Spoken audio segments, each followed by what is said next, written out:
Hey guys, this is Dr. Shubha Jyoti and welcome back to my channel. And in this video, I just wanted to kind of respond to all your comments in the previous two videos क्योंकि मैंने बोला तो था कि मैं live आऊँगी वो आऊँगी पर मेरे को टाइम नहीं मिल रहा है टू बी वेरी ऑनेस्ट मतलब मुझे कभी भी काम पड़ जाता है एनेस्थीसियोलॉजिस्ट तो ये वीडियो जो मैं डालती हूँ ना मैं I just record when ever I get the time I edit when ever I get the time I upload when ever I get the time तो वो ईजियर रहता है लाइव थोड़ा मुश्किल होता है कि पहले ही बताना कि मैं इस टाइम पे आऊँगी एंड देन ये वो ओके एनी हाउ तो वो सब टाइम पास छोड़ो तो I just want to get to some of the questions जो आप लोगों ने मुझे पूछा है क्योंकि काफ़ी टाइम से मैंने कुछ भी आंसर नहीं किया I thought instead of just typing things to you back क्योंकि मैंने लाइव बोला था तो I just answer your questions in a video I think that would be better और ये सिर्फ सब्सक्राइबर्स के लिए बाकी लोग जो जिन्होंने मेरे वीडियोस ही नहीं देखे जो कुछ देखा ही नहीं उनको कुछ भी शायद समझ में नहीं आएगा जो भी मैं बातें कर रही हूँ तो आप लोगों के लिए नहीं है ये मेरे सब्सक्राइबर्स के लिए है जिनको मेरी बातें कुछ वैल्यू दे रही हैं उन लोगों के लिए ठीक है तो या let's get back to it तो पहला क्वेश्चन है ma'am can we take para clinical and non clinical if money is the issue and इस पर मैंने देखा कुछ कमेंट्स है कुछ डिस्कशन ऑलरेडी चल रहा है बट मैं अपना आंसर दे दूं कि यार देखो ऐसा कुछ भी नहीं होता है कि पैरा क्लिनिकल नॉन क्लिनिकल वाले सब्जेक्ट्स या ब्रांचेस में आप कुछ कर नहीं सकते हो काफ़ी कुछ कर सकते हो like I already talked about the fact कि यार कॉर्पोरेट हॉस्पिटल में चले जाओगे या मेडिकल कॉलेजेस में चले जाओगे तो आपकी पे अच्छी ही होगी kind of equivalent to the other people see to be very honest बात यही होती है बात यहीं पे आके अटक जाती है कि आप काम कितना जानते हो ठीक है इतना कोई लोड नहीं लेना है कि कौन सा ब्रांच है क्या है क्यों है आपको पहली चीज़ ये होनी चाहिए कि उसको उस ब्रांच में इंटरेस्ट होना चाहिए सो मेक श्योर कि आपको उस ब्रांच में इंटरेस्ट हो और अगर वो चीज़ है अगर आप उसमें मेहनत करने के लिए तैयार हो तो आगे चल के कोई भी दिक्कत नहीं होगी आपको इट इज़ नॉट कि like I am seeing some of my friends who are in pathology some of my friends are in microbiology ये लोग भी बहुत अच्छा कर लेते हैं यार और अगर इफ़ यू हैव द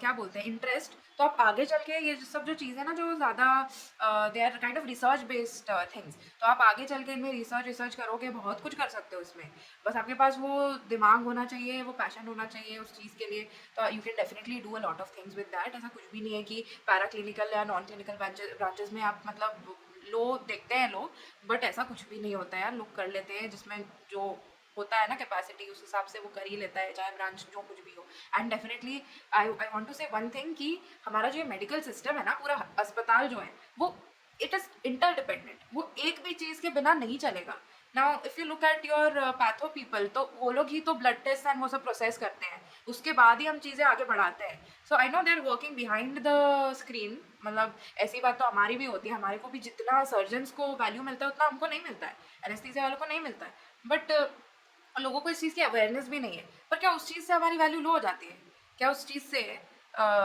हमें कोई फ़र्क पड़ता है नहीं पड़ता है वी नो आर वैल्यू हम कर रहे हैं बस यही चीज़ है आपको ये नहीं सोचना कि बाकी लोग क्या सोचेंगे क्या करेंगे ये वो तुम्हारी लाइफ ठीक है तुम्हारे को पैसा मिल रहा है तुम्हारा काम चल रहा है then that is what matters the most लोग क्या कहेंगे ये जाने दो let it go and you just do your own thing paraclinical branches बुरे नहीं है they are also required to run a hospital ठीक है उसके बिना भी अगर कोई हॉस्पिटल मान लो आपने खोल लिया और ये लोग नहीं है हॉस्पिटल में ये ब्रांचेस ही नहीं है तो कैसे चलेगा हॉस्पिटल नहीं चलेगा ना तो दे आर ऑल्सो रिक्वायर्ड ऐसा बिल्कुल भी नहीं है यार कि उनके बिना नहीं मतलब like it's not something to look down upon every branch का एक इंपॉर्टेंस होता है कोई भी ब्रांच ऐसा नहीं है जो कि नीचा है या ऐसा कुछ भी नहीं होता है ठीक है so that was just my point आप बिल्कुल ले सकते हो आपको इंटरेस्ट है किसी भी सब्जेक्ट में आपने ऑब्वियसली पढ़ा होगा MBBS के थ्रू तो जिस भी सब्जेक्ट में आपको इंटरेस्ट है इवन मैंने तो देखा है कि there are people who get into anatomy in good government medical colleges और वो लोग भी मस्त लाइफ जी रहे हैं यार लेक्चर लेते हैं अपना करते रहते हैं they have a fixed salary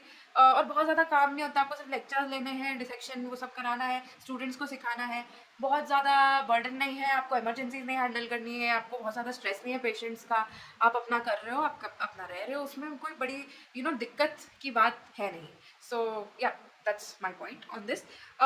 Next, so now in MBBS final year, if I don't do super specialty post MD, can I survive with anesthesia? Because before starting MBBS, I heard MBBS isn't enough. Now it's true, ma'am. A very good question. I would say कि सही बात कह रही है ना पता नहीं होगी तो they are saying कि इट इज़ लाइक MBBS पहले बोला जाता था कि इनफ है काफ़ी लोग मैंने देखे भी हैं जस्ट MBBS करके दे आर कूल, मतलब जो पुराने ज़माने के लोग थे, मैंने तो काफ़ी लोग देखे हैं जो अभी भी like they are in army navy ये सब पकड़ के एमबीबीएस ही होते हैं, but they are in good positions, good salaries, ये सब होता है। एंड पहले माना जाता था सिर्फ डॉक्टर बन जाओ तो इट्स इनफ, ये होती थी चीज़। एंड उस हिसाब से शी इज़ थिंकिंग कि आगे चल के शायद हो सकता है कि सिर्फ आप एमडी हो तो फिर आगे प्रॉब्लम हो सकती है। तो सोचना बिल्कुल सही है, गुड थिंकिंग। बट स्पेशली मैं एनेस्थीसिया की अगर बात करूँ, मैंने ऑलरेडी एक वीडियो में समझाया था ये बात कि एनेस्थीसिया में अगर आप सुपर स्पेशलाइज करते हो so then your number of cases that you do get limited. जैसे आप जनरल केसेस नहीं करोगे, जो ये जैसे general cases in the sense orthopaedic cases होंगे, जैसे ओरफ होता है, ह्यूमरस का, फीमर का, जो कुछ भी होता है। एंड या फिर आप जनरल सर्जरी के केसेस ले लो, लैप कोली होता है, हर्निया होता है, हाइड्रोसील होता है, ये सारी चीज़ें। या फिर गाइनैक के होते हैं, हिस्टेक्टमीज होती हैं या सिस्टेक्टमी होती है, जो कुछ भी होता है, ये सारी जनरल चीज़ें होती हैं, ठीक है। Now if you get into super speciality like जैसे पीडियाट्रिक, तो पीडियाट्रिक में जा रहे हो या फिर आप ऑन्को में जा रहे हो या फिर आप जा रहे हो और क्या होता है कार्डियक में जा रहे हो, तो ये होता है ना, then you get limited to यार मैं यही केसेस करूंगा, मैंने 3 साल इसमें स्पेशलाइज कर लिया, डीएम कर लिया, this is what I know, rest things मेरे को नहीं करना है, ऐसा माइंडसेट हो जाता है। And then you kind of get limited into one, I would say niche type हो जाता है वो, you will be limited to only those particular cases. और आप फिर यही हो जाएगा कि यार मैंने तो इसमें डीएम किया, मैं यही करूंगा, अब मैं बाकी चीज़ें क्यों करूँ, तो ये हो जाता है लोगों का। And then what happens is these cases ना हर जगह नहीं होता है, लाइक ऑन्को एनेस्थीसिया के लिए पर्टिकुलर सेंटर्स ही होंगे जहाँ ऑन्को के केसेस होंगे, कार्डियक में पर्टिकुलर जगह ही है जहाँ पे कार्डियक के केसेस होंगे, तो then your reach gets limited, फिर आपको सेटल होने के लिए प्रॉब्लम हो सकती है। क्योंकि जो जनरल एनेस्थीसिया वालों की मैं बात कर रही हूँ, दे आर मतलब वो कहीं भी चले जाए उनके लिए केसेस होंगे ही होंगे, क्योंकि छोटे से छोटे जगहों पे there are lap chole happening, there is orthopaedic cases happening, there are things, मतलब बेसिक केसेस वो कराते ही हैं। और बहुत हाई रिस्क टाइप केसेस नहीं कराते, बहुत बड़े बड़े केसेस नहीं कराते, वो छोटे मोटे केसेस तो हर जगह मतलब एवरीवेयर होता ही है। तो as a general anaesthesiologist I don't think कि आपका कुछ भी लिमिट होता है। तो इनफैक्ट मुझे लगता है एनेस्थीसिया में बात है कि योर रीच गेट्स लिमिटेड, आप लिमिट हो जाते हो।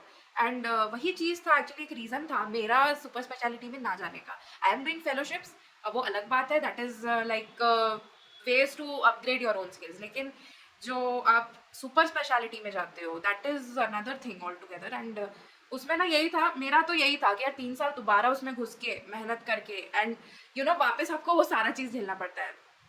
मेरी एक कज़न सिस्टर है जो मेडिकल ऑन्कोलॉजी में है, ठीक है, she has done her MD in medicine and then DM in medical oncology. And I used to hear her stories when she was JR1 in her DM. तो सारी कहानियाँ दोहराई जा रही थी, like she had to take in all the toxicity again. 3 साल मेहनत करने के बाद दोबारा उस ड्रिल से जाना पड़ता है, दोबारा थीसिस करना पड़ेगा, सब कुछ करना पड़ेगा।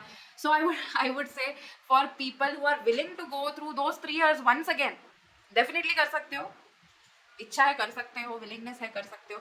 But I would say for some people who are like after 3 years की यार नहीं हो पाएगा, it will not be a problem at all. मैं तो कहती हूँ नॉट जस्ट एनेस्थीसिया, बाकी सब चीज़ों में भी it is not like after MD आपका खेल खत्म हो जाएगा, ऐसा बिल्कुल भी नहीं होता है। Of course for surgery and medicine I would से कि सुपर स्पेशलिटी थोड़ा बहुत नेसेसरी हो गया, क्योंकि कितना कंपटीशन है, स्पेशली अगर आपको मेट्रो सिटीज़ में ही रहना है तो it will be very difficult for you आगे चल के, ऑब्वियसली, क्योंकि बहुत सारे लोग आजकल कर रहे हैं, मतलब ऐसा हेरिडिटरी टाइप हो गया है कि करना ही है, तो बहुत लोग कर रहे हैं। तो ये चीज़ आपको मेडिसिन और सर्जरी में जाओगे तो आई थिंक करना ही पड़ेगा। But again I would like to say this कि ऐसा नहीं होगा कि आपका करियर ही बर्बाद हो जाएगा, you can still practice, specially अगर आपका गोल है कि रूरल प्लेसेस में आपको जाके प्रैक्टिस करना है तो आपको बिल्कुल भी फर्क नहीं पड़ेगा।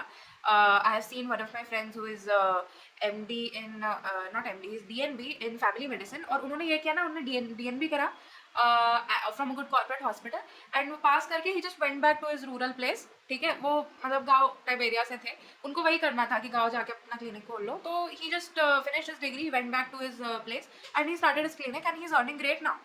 तो it depends on what you want to do, where you want to stay, आपकी नीड्स क्या है, इस पर डिपेंड करेगा कि आपको आगे करना है या नहीं करना है। और मुझे नहीं लगता कि इट्स नॉट लाइक करियर खत्म हो जाएगा if you don't do a DM after your MD, especially if you narrow it down to just anaesthesia. I would like to say this कि बिल्कुल खत्म नहीं होगा, बहुत सारे जॉब्स हैं, मैं तो देख रही हूँ ठीक है, मुझे दिख रहा है ये चीज़ कि कोई फ़र्क नहीं पड़ता है।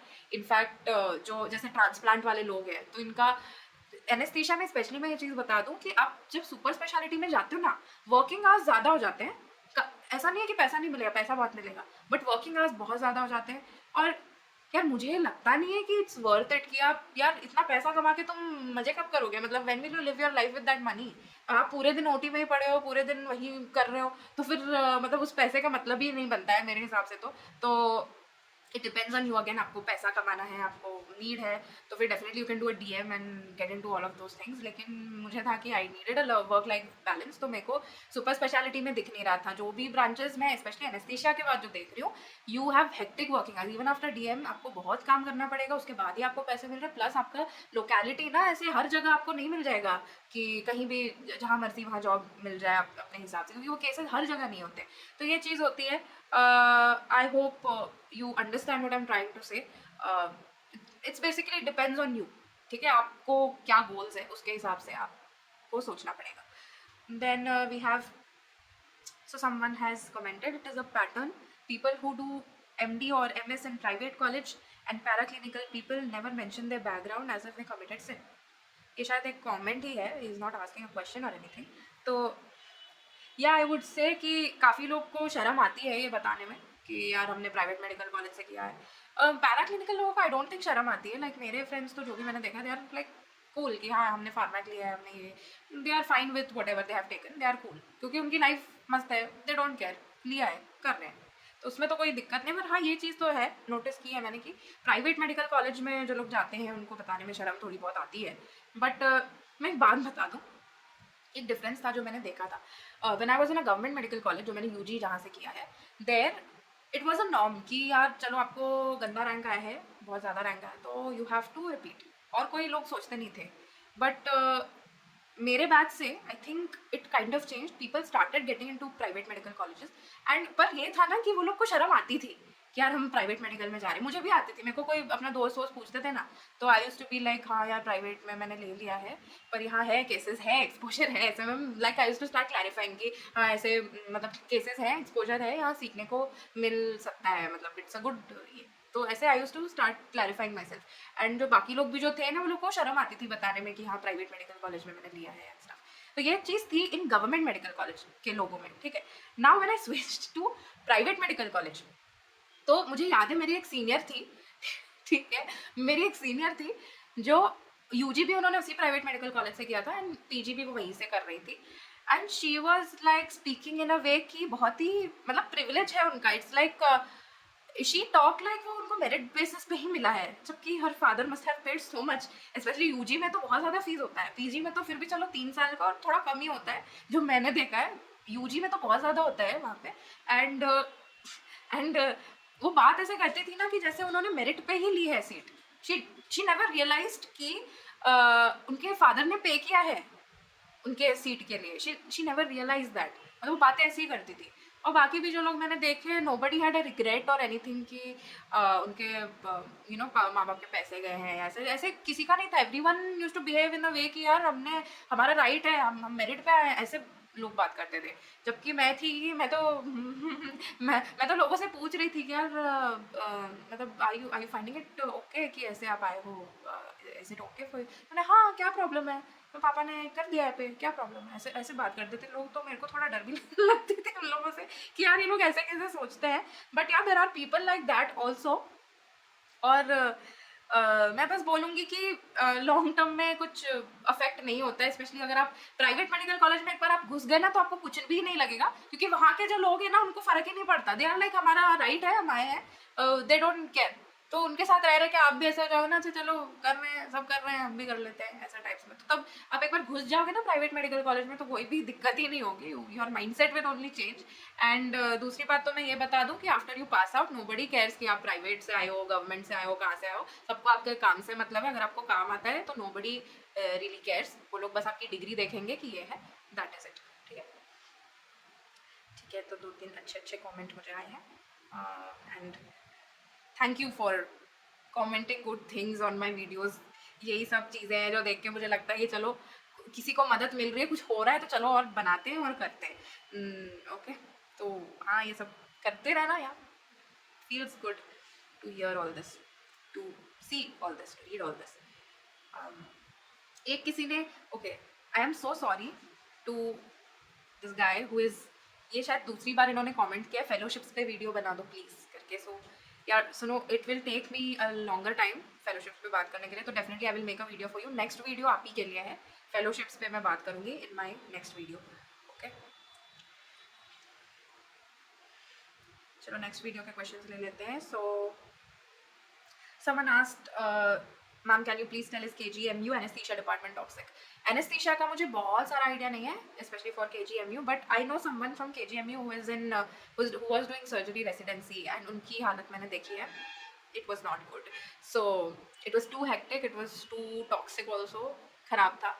एंड जब अगर सर्जरी वालों की हालत थी तो आई कैन इमेजिन कि एनेस्थीसिया की भी सिमिलर हालत ही रही होगी, क्योंकि उतने केसेस हो रहे होंगे वहाँ पे, तभी उसकी हालत ऐसी थी. तो वर्कलोड तो बहुत ज़्यादा होगा वहाँ पे, एंड सीनियर्स भी काफ़ी टॉक्सिक थे. मतलब जो मैंने उससे बात करी थी, सर्जरी की रेजिडेंट थी जिससे मैंने बात की है, तो वो तो बता रही थी काफ़ी टॉक्सिक है. एनेस्थीसिया के लिए भी टॉक्सिक ही होगा as far as I know. I think some numbers would have better instead of बहुत कमा सकते हो या ठीक ठाक. यार बेटा, इतना भी जो मैंने पिछले वीडियो में बताया ना, इतना भी कोई नहीं बताता है आजकल. तो this is actually I think a Gen Z kind of a comment, but you know what, I will still answer it for you. तो देखो, सैलरी की आपको पता करनी है कितनी है क्या है. मेडिकल कॉलेजेस में बता दूँ, जब आप पास आउट हो जाते हो, first of all it depends on location. North में ज़्यादा होता है, साउथ में जैसे जैसे नीचे जाओगे ना कम होता जाएगा. यूजली नॉर्थ में जो मैं देख रही हूँ, the salary could be varying for an SR for around 1.4 to somewhere it is 1.8 also. ठीक है, it depends on the college कि आप कहाँ जा रहे हो. ये यूजली नॉर्थ का है. साउथ जैसे जाओगे वैसे वैसे कम हो जाता है. ठीक है, मिनिमम आई थिंक 70K तक भी होता है, 70K 80K 90K ऐसा चलता है साउथ में. This is for SRship that I am talking about. Medical colleges की मैं बात कर रही हूँ. अदर देन दैट, जो अगर आप कॉर्पोरेट में जाके काम करने की कोशिश करोगे तो इनिशियली आपको 1.2 तक देंगे. जैसे जैसे आपका एक्सपीरियंस बढ़ता जाएगा वैसे वैसे आपके पैसे भी बढ़ते जाएंगे. ठीक है, तो ये चीज़ होती है. कमिंग टू फ्रीलांसिंग, तो फ्रीलांसिंग में कोई लिमिट नहीं है. It depends on how much you work and how much you can take. And आप मतलब पहली चीज़ तो ये है कि आर यू कॉन्फिडेंट इनफ कि आप अकेले केसेस हैंडल कर पाओगे या नहीं. अगर कर पा रहे हो, अगर कॉन्फिडेंट हो, there is no end to it. आप इजीली बहुत सारे लैक्स कमा सकते हो when it comes to freelancing. Okay, और मैं इतना ही बताऊंगी अबाउट द सैलरी. बाकी आपको definitely you have to get into the thing and उसके बाद you can think about it. मेरा मेजर पॉइंट आपने मिस ही कर दिया इसमें कि see you have to literally focus on कौन सा स्ट्रीम जाना है, कौन सा कॉलेज जाना है. राइट नाउ आपके पास वो स्किल ही नहीं है जिसकी आप सैलरी की बात कर रहे हो. तो आई वुड सजेस्ट कि आप उस पर ध्यान दो rather than salary. You should always focus on your work and पैसा तो खुद ही आ जाता है, उसके पीछे भागने की ज़रूरत नहीं पड़ती है. तो you should just focus on what you want to do and सब सही हो जाएगा. ठीक है. So someone has asked, private college versus government college का कितना इफेक्ट पड़ेगा फ्यूचर जॉब में, स्किल्स कौन कौन सा डेवलप करें before all in early anaesthesia residency. So I would से ये तो मैंने आंसर कर दिया है. कॉलेज गवर्नमेंट और ये जो प्राइवेट है इसमें तो कोई फ़र्क नहीं पड़ता है, वट एवर यू डू. और जो स्किल्स कौन कौन सा डेवलप करें, टू बी वेरी ऑनेस्ट, आप घुसने से पहले कुछ नहीं कर सकते क्योंकि सारा काम OT में है, सारा काम प्रैक्टिकल है. आप घुसने से पहले I think what you can do is you can watch videos online on YouTube on spinal कैसे देते हैं, जनरल एनेस्थीसिया कैसे देते हैं, एंड एपिड्यूरल कैसे देते हैं, ये सब क्या चीज़ें हैं, ब्लॉक्स कैसे देते हैं. It's very early for blocks, but हाँ एक आइडिया अगर रखोगे कि क्या है, कैसे होता है क्या चीज़ें, तो it will you will find it easier in the OT. जब लोग आपको एक्चुअली प्रैक्टिकली दिखा रहे हैं, चीज़ें सिखा रहे हैं, आपको खुद करना है, तो आपको बेटर आइडिया रहेगा when you are actually getting into it. बाकी आई वुड से थोड़ा बहुत जो बेसिक्स होता है वो आप स्टडी कर सकते हैं. आई थिंक आजकल तो बहुत ही एडवांस हो गया है नीट PG आधा चीज़ें तो वहीं पे आपको सिखा दिया होगा मुझे तो लग रहा है. तो वही अगर आप थोड़ा बहुत पढ़ के जाओगे, वही थोड़ा बहुत सुन के जाओगे, तो आई think that will be enough. So someone asked, how is the scope for MD IHTM according to you? And IHTM I think is immunohematology transfusion medicine as far as I know. तो इनसे मेरी मुलाकात एक ही बार हुई है. Again these are the kind of people जो behind for front पे काम नहीं करते. दे आर बिहाइंड किसी को पता नहीं है लोग क्या करते हैं क्यों करते हैं. सो मुझे भी पता नहीं था, लेकिन वंस इन आईसीयू एक ट्रांसफ्यूजन रिएक्शन हो गया था मेरे एक आईसीयू पेशेंट में. Like I was transfusing blood and कुछ मिनट्स में पेशेंट में टैकीकार्डिया हो गया था पेशेंट को, एंड हाइपोटेंसिव हो गया था, एंड काफ़ी मतलब वाइटल्स उथल पुथल हो रहे थे. Patient was completely stable before that. तो डेफिनेटली हमको लगा कि एक ट्रांसफ्यूजन रिएक्शन है. तो हमने कॉल करा इन डिपार्टमेंट को and we gave them 2 blood samples from each arm that I remember. तो फिर वो आए भी थे. तो someone who was doing PG in that branch वो आई थी, एंड तभी मैंने पहली बार देखा कि अच्छा ऐसे भी लोग होते हैं. तो they are basically involve in ऐसे कोई ट्रांसफ्यूजन रिएक्शंस होते हैं. तो ये क्यों हुआ, कैसे हुआ, ये सब जांच पड़ताल करते हैं वो. प्लस जो ट्रांसफ्यूजन देने से पहले they have to check everything compatible है नहीं है. They check a lot of things. तो उसके बाद ही वो डिस्पैच करते हैं for the blood to be transfuse. And definitely blood bank में ही ये लोग बैठते हैं जो मुझे याद आ रहा है. तो वहाँ पे ही उनका सारा काम होता है. सो मुझे बहुत ज़्यादा पता नहीं है इस फील्ड के बारे में, बट ये मैं बताना चाहती हूँ कि इसमें स्कोप तो है ही, क्योंकि हर हॉस्पिटल में ब्लड बैंक की तो रिक्वायरमेंट है. ठीक है, एज एनेस्थीसियोलॉजिस्ट आई नो कि ब्लड की बहुत रिक्वायरमेंट है. ओटी में होती है, आईसीयू में होती है, हर जगह होती है. तो ऑब्वियसली जब ब्लड का रिक्वायरमेंट है, ब्लड एंड ब्लड प्रोडक्ट्स की रिक्वायरमेंट है, तो ऑब्वियसली इन लोगों की भी रिक्वायरमेंट होगी. ये जो इम्यूनो हेमाटोलॉजी जो भी है, ट्रांसफ्यूजन मेडिसिन, ये जो भी है, इनकी रिक्वायरमेंट डेफिनेटली होती होगी, बिकॉज हमको ब्लड एंड ऑल का रिक्वायरमेंट है. फिर पीपल ऑल्सो डोनेट ब्लड, ये सब होता है, तो सब में इनका रोल होता है. So it's not like something कि जिसको लुक डाउन करना है. डेफिनेटली स्कोप है इसमें, इस चीज़ में उसका अपना इम्पोर्टेंस है. And definitely something you can pursue if आपको मिल रहा है, और आप अगर इंटरेस्टेड हो पैथोलॉजी में, आई थिंक वही ज़्यादा पढ़ना होगा इस चीज़ में. तो you can definitely get into it. Another question that I was asked was, tell me something about critical care medicine after anesthesiology. So a very upcoming branch, something जो बहुत लोग अब जा रहे हैं इस चीज़ में, but to be very honest ज़्यादातर लोगों को इंटरेस्ट नहीं होता है एनेस्थीसियोलॉजिस्ट को क्रिटिकल केयर में, क्योंकि like I already discuss before, हमारा brain is not to wire to think in a medicine kind of a way. But अगर आप ऐसे कोई हो ना जिसको मेडिसिन में इंटरेस्ट था लेकिन आप एनेस्थीसिया में आ गए हो, तो you can definitely get into critical care. आप लोगों के लिए डेफिनेटली बहुत अच्छा है, क्योंकि इसमें आपको वो मेडिसिन वाला माइंडसेट चाहिए कि सिम्टम्स के हिसाब से सोचना कि कहाँ क्या गलत जा रहा है, लैब्स देख के सोचना कि कहाँ क्या गलत जा रहा है, क्या डिजीज़ है पेशेंट को, यही सब दिमाग चलना चाहिए. बाकी प्रोसीजर्स तो आपको एमडी एनेस्थीसिया करके मस्त हो ही जाएंगे. तो definitely something you can think about. Critical care is the upcoming branch, और इसमें ज़्यादा पैसे हैं कंपेयर टू ओटी. तो definitely something you can think about after anaesthesia. पर again I would say it depends on the interest. ठीक है, और it depends on how you tackle things. मतलब कुछ लोग हैं जिनको शांति वाली लाइफ पसंद है. ऊटी में ऐसा होता है ना कि यूजली शांति चलती है, कभी कभी कुछ हो जाता है तो संभालना पड़ता है. बट क्रिटिकल केयर ऐसा है ना कि रोज आपको एड्रेनलिन रश होगा ही, रोज शांति नहीं होगी. कभी कभी शांति होगी, मोस्ट ऑफ द टाइम्स आपको भागना ही पड़ेगा. तो ये आप सोच सकते हो. डेफिनेटली एक बार आप कंप्लीट करते हो जब critical care, if you are doing a DM in that, तो उसके बाद तो आपकी लाइफ मस्त हो जाएगी. You will just have to take consultant वाले rounds, and someone will be working there as कोई एक डॉक्टर होगा वहाँ पे who is taking care of everything. आपको बस राउंड करके you have to get it done with. तो बहुत ज़्यादा once you are done with DM तो बहुत ज़्यादा काम होता नहीं है. Coming to video on best colleges, इस पर मैंने ऑलरेडी बात कर ली है. बेस्ट कॉलेज वाला वीडियो देख लो. Someone has asked me your salary if you are comfortable. देखो मैं फेलोशिप कर रही हूँ, मेरी सैलरी जान के आपको कुछ मिलेगा नहीं. सैलरी कितनी हो सकती है इसका आइडिया मैं दे चुकी हूँ. So I don't think there is a need for me to be talking about it.